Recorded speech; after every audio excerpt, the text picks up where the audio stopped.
Section 5. Mexico City Station reporting of information concerning Oswald after the assassination. A. Reporting of information concerning the photograph of the Mexico Mystery Man. Even though some people in the station clearly disassociated the photograph that was described in MEXI 6453 from Oswald after receiving the October 11th cable, it is clear that some people still considered it possible, for some reason, that the photograph was of Oswald. In October, Ann Goodpasture had argued this very point with Winston Scott.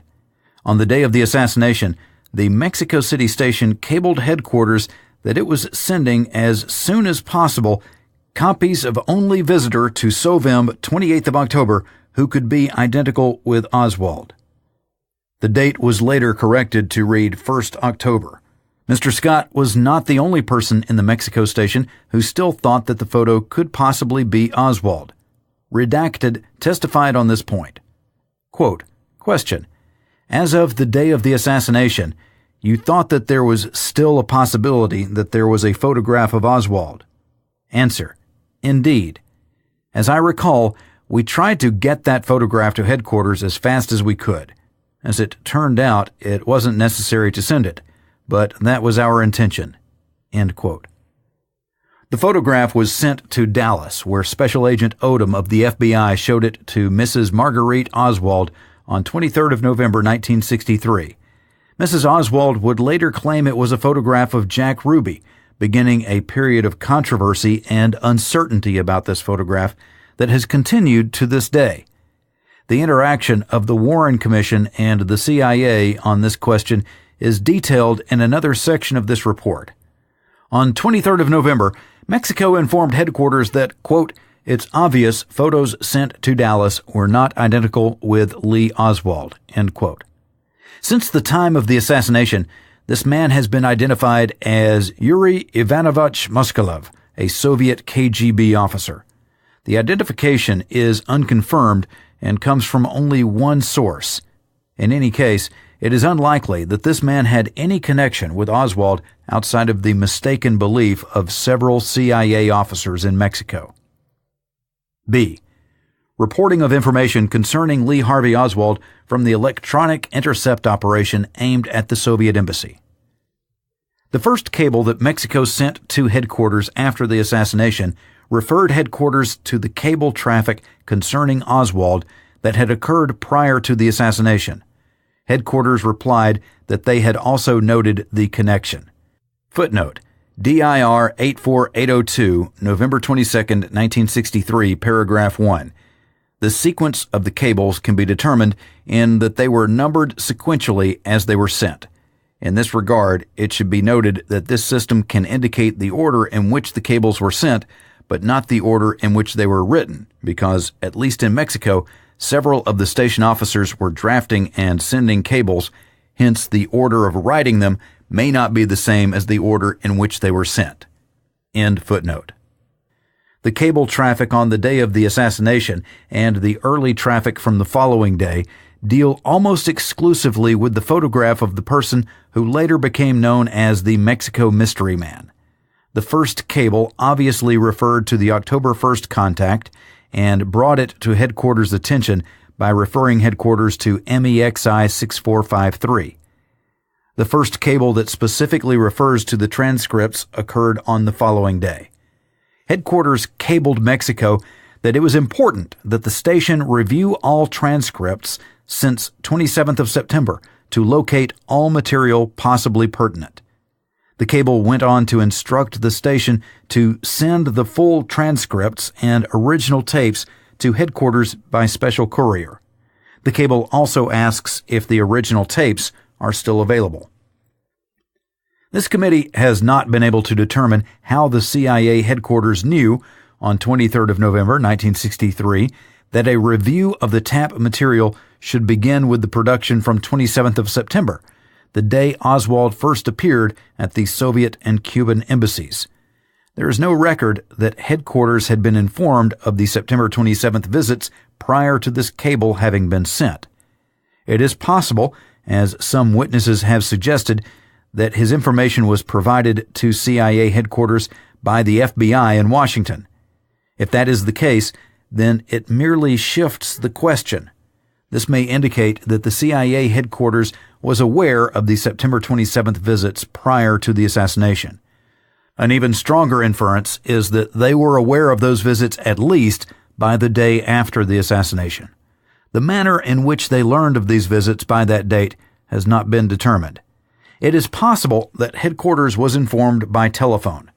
Even though witnesses generally denied that there was a telephone communication between Mexico City and headquarters at the time of the assassination, there is strong evidence that there was such communication on at least 2 instances. As will become evident, the transcripts were cabled to headquarters that same day. It is not clear why headquarters asked that the transcripts and tapes, if they existed, be sent to headquarters by special courier as opposed to cabling the transcripts, which would have been faster. There is no record that indicates that these transcripts of Oswald's calls were sent to headquarters by special courier.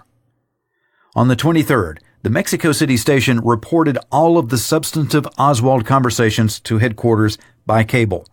Logically, one would expect that since the circumstantial evidence indicates that these conversations were linked to Oswald prior to the assassination, that they would all have been reported in one cable, especially in light of the request from headquarters in DIR 84886. At this point, according to the files and records made available to the HSCA staff by the CIA, the Mexico City station had informed headquarters of only the September 28th and the October 1st 1045 conversations. It should be noted that the October 1st 1045 conversation makes reference to the fact that Oswald was also at the embassy on September 28th. The next cable that Mexico City sent to headquarters said, in part, "Other than info already sent re Oswald's connection with Soviet and Cuban embassies, no other info available." The next cable reports a literal transcription of the September 28th and October 1st 1045 conversations. The next cable that refers to the transcripts of Oswald's conversations reports the September 27th 1030 call, the September 27th 405 call, the September 27th 426 call, the October 1st 1031 call, and the October 3rd call. With this cable, Mexico City informed headquarters of all the substantive information available from the Soviet embassy electronic surveillance. Footnote: HSCA staff have wondered whether or not the Mexico City station was entirely forthcoming of their own will with headquarters. This speculation was based on 3 pieces of information. The first is the report in MEXI 7024 that headquarters had all the available information. The second is a note from Win Scott on the routing and record sheet for MEXI 7033, which says, quote, "I had a call from Washington, John Celso, at 1620 hours on 23XI. I told John Celso at 1630 hours our time on 23XI that this would be en route to him." End quote. The third is a cable reporting that on the 23rd, Win Scott had an urgent call to see the President of Mexico. The cable reports that Scott expected the President to express his condolences over the assassination, but, quote, developed that Redacted had located call to Soviet Embassy of Lee Oswald made on 28th of September. Redacted. The committee declines to speculate that the Mexico City station was possibly considering not reporting all the information available to them. It was considered that this may have been contemplated in order to protect themselves from a charge about their failure to report the information prior to the assassination. Redacted. Hence, the full report followed very shortly after the meeting between the Mexican president and Win Scott, and immediately after Scott discussed the situation with his nominal superior in Washington by telephone. Scott's superior was asked about this. He said that he did not remember the substance of his telephone call to Win Scott on the 23rd. HSCA deposition of John Celso, May 16, 1978, page 88. Quote, "I do not have any idea why I called. I may have been ordered to call him on any number of things." End quote. He was also asked about Scott's meeting with the Mexican president. Quote, "You get a psychological question. The chief of station is called in to speak to redacted. There had been a big fight when the new ambassador got there. No, it wasn't that. It was a very peculiar situation in Mexico whereby the redacted. This caused no great problem with the then ambassador whose name I have forgotten." Question, Thomas Mann?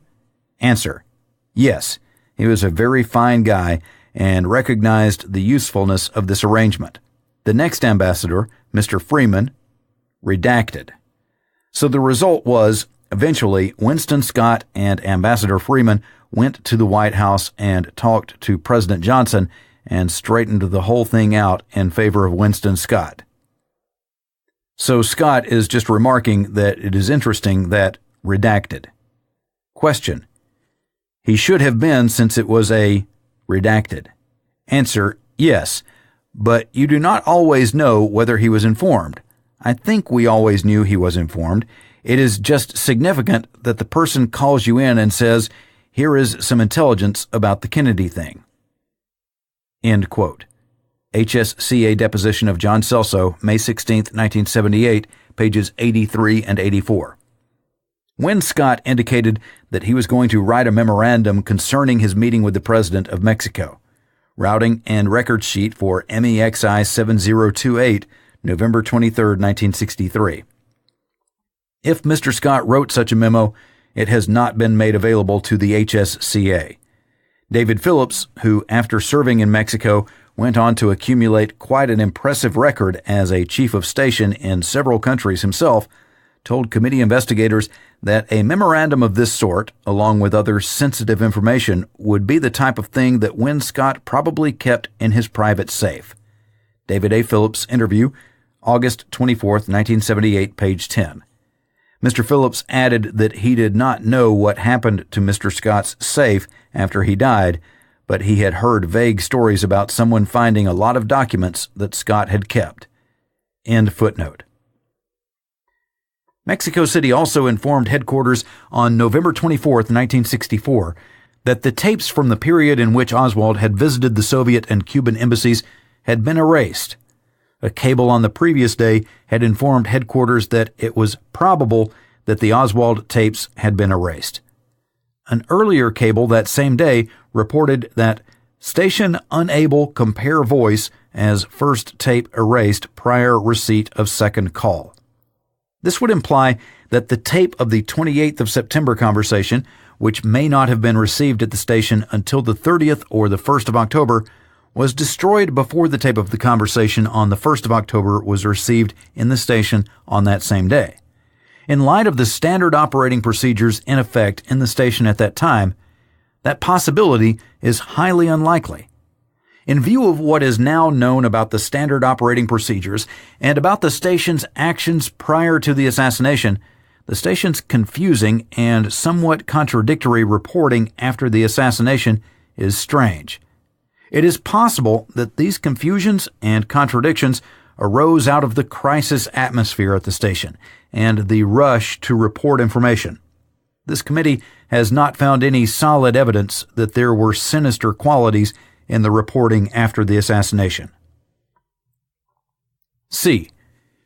Sylvia Duran. When President John F. Kennedy was assassinated on November 22, 1963, the United States investigative agencies, FBI, CIA, Secret Service, etc., were asked to investigate the assassination. When the Central Intelligence Agency's Mexico City station remembered that Lee Harvey Oswald had visited Mexico City during late September and early October, it reviewed the electronic surveillance files and found evidence of phone calls to the Soviet embassy made September 27th, September 28th, and October 1st that could have been made by Oswald. Footnote. For example, MEXI 7023 reports that a voice comparison was not done, while MEXI 7025 implies that one was done, and a year later, Ann Goodpasture noted on a newspaper article that such a comparison was done. Note also the MEXI 7024 reported that HQ had all the available information, when in fact all conversations were reported in a later cable, MEXI 7033. End footnote. Review of the electronic surveillance files also produced telephone calls on September 27, 1963, between the Russian consul and Sylvia Duran, a secretary at the Cuban consulate where Oswald was discussed.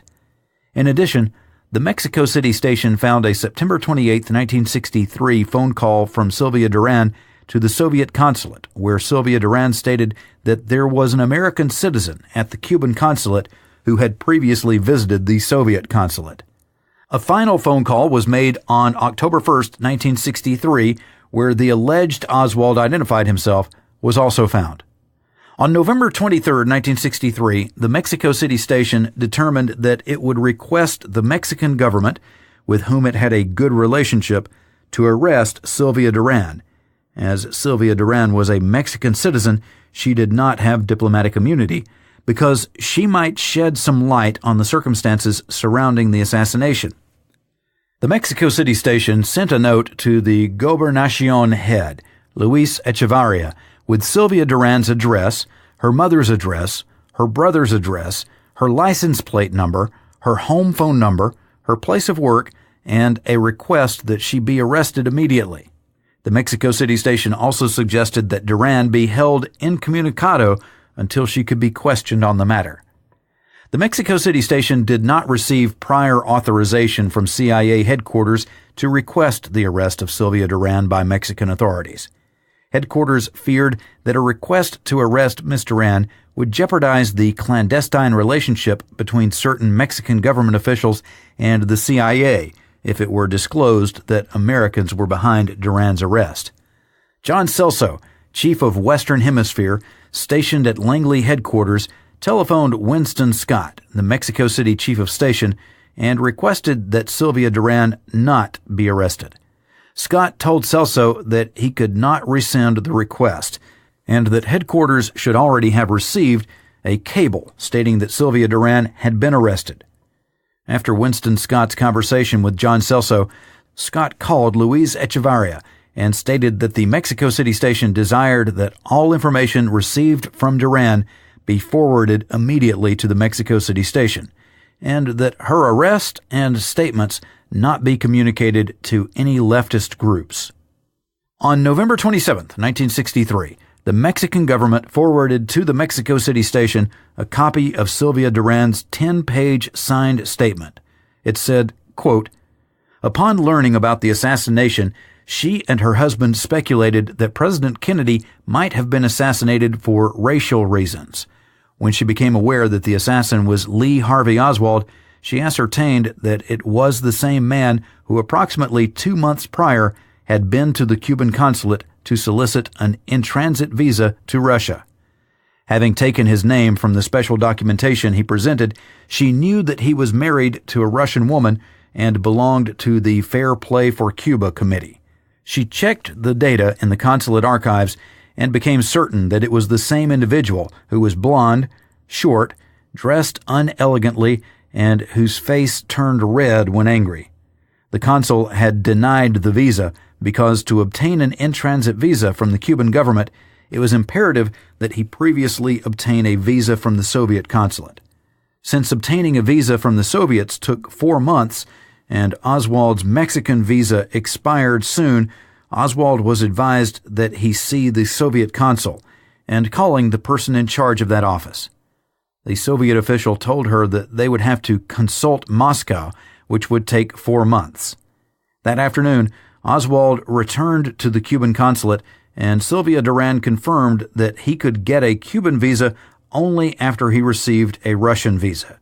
She gave Oswald her name and business phone number, but never gave him her address because she had no reason to give it to him. The only aid she could give Oswald was advising that he see the Soviet consul and calling the person in charge of that office. She knew that phoning the Soviet consulate was not one of her duties, and that if she did so, she did it only to help Oswald. She gave Oswald her business phone number only because he would have to call subsequently to check whether he had obtained a visa. He never called back." End quote. Sylvia Duran released on November 24, 1963, was rearrested November 27, 1963, when the Mexican government alleged that she was attempting to leave Mexico for travel to Havana. According to the Mexican officials who detained Duran a second time, there was no addition to her story. The Mexico City station forwarded Duran's 10-page signed statement to headquarters on November 27, 1963. The following day, headquarters sent a clarification cable to the Mexico City station seeking to ensure that neither Sylvia Duran nor the Cubans would have any basis for believing that the Americans were behind her rearrest. The cable stated, "We want the Mexican authorities to take the responsibility for the whole affair." When the Central Intelligence Agency began to work with the Warren Commission, headquarters cabled the Mexico City station that its plan in passing information to the Warren Commission was to eliminate mention of telephone taps in order to protect their continuing operations.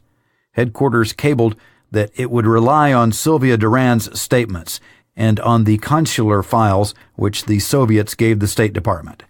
Headquarters stressed that exact, detailed information from redacted and redacted penetration agents in the Cuban embassy on what Sylvia Duran and other officials had said about Oswald's visit and his dealings would be valuable and usable corroborative evidence. When the Central Intelligence Agency forwarded to the Warren Commission a copy of Duran's signed statement, it read as follows, quote, "She remembered that Lee Harvey Oswald was the name of an American who had come to the Cuban consulate to obtain a visa to travel to Cuba in transit to Russia, the latter part of September or the early part of October of this year, and in support of his application had shown his passport, in which it was noted that he had lived in that country for a period of 3 years, his labor card from the same country written in the Russian language, and letters in that same language. He had presented evidence that he was married to a Russian woman, and also that he was apparently the leader of an organization in the city of New Orleans claiming that he should be accepted as a friend of the Cuban Revolution. Accordingly, the declarant, complying with her duties, took down all of the information and completed the appropriate application form, and the declarant, admittedly exceeding her responsibilities, informally telephoned the Russian consulate with the intention of doing what she could to facilitate issuance of the Russian visa to Lee Harvey Oswald.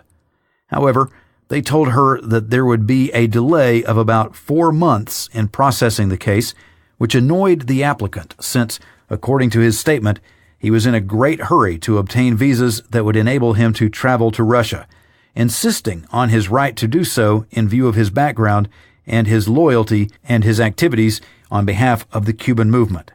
The declarant was unable to recall accurately whether or not the applicant told her he was a member of the Communist Party, but he did say that his wife was then in New York City and would follow him. Senora Duran stated that when Oswald understood that it was not possible to give him a Cuban visa without his first having obtained the Russian visa, he became very excited or angry, and accordingly the affiant called Consul Askew, who came out and began a heated discussion in English with Oswald that concluded with Askew telling him that if it were up to him, he would not give him the visa, and a person of his type was harming the Cuban Revolution rather than helping it, it being understood that in their conversation they were talking about the Russian Socialist Revolution and not the Cuban. Oswald maintained that he had 2 reasons for requesting that his visa be issued promptly, and they were, 1, that his tourist permit in Mexico was about to expire, and the other, that he had to get to Russia as quickly as possible. Despite her annoyance, the declarant gave Oswald a paper in which she put down her name, Sylvia Duran, and the number of the telephone at the consulate, which is 11-28-47, and the visa application was processed anyway. It was sent to the Ministry of Foreign Relations of Cuba, from which a routine reply was received some 15 to 30 days later, approving the visa, but on the condition that the Russian visa be obtained first, although she does not recall whether or not Oswald later telephoned her at the consulate number that she gave him." End quote. The Central Intelligence Agency had relied on Duran's statements, but had deleted Duran's description of Oswald as blond and short. It had also excised Duran's statement. Quote, "The only aid she could give Oswald was advising that he see the Soviet consul and calling the person in charge of that office," end quote, which alluded to Oswald asking for some type of aid at the Cuban consulate. In addition, Ms. Duran's strong statement, "he never called her back," was changed to, "she does not recall whether or not Oswald later telephoned her at the consulate number that she gave him." Had the statements been included, the Warren Commission's conclusions would not have seemed as strong. The Warren Commission staff was not completely satisfied with Ms. Duran's 10-page signed statement obtained by the Mexican authorities.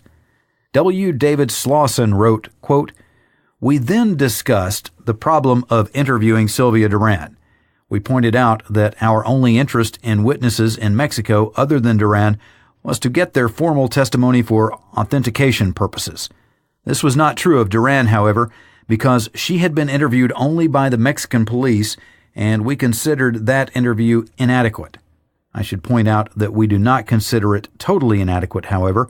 It is only on details such as Oswald's physical appearance, side comments, or remarks he may have made, etc., that we would like to interrogate Mrs. Duran further. On the essential point of whether or not his contacts with the embassy consisted of anything other than an attempt to travel to Cuba, Sylvia Duran's knowledge has probably been exhausted." End quote. The Warren Commission staff's attempts to interview Ms. Duran never succeeded. Ms. Duran was not interviewed by Americans until 1976, when two reporters from the Washington Post interviewed her. On June 6, 1978, representatives of the House Select Committee on Assassinations interviewed Ms. Duran in Mexico City.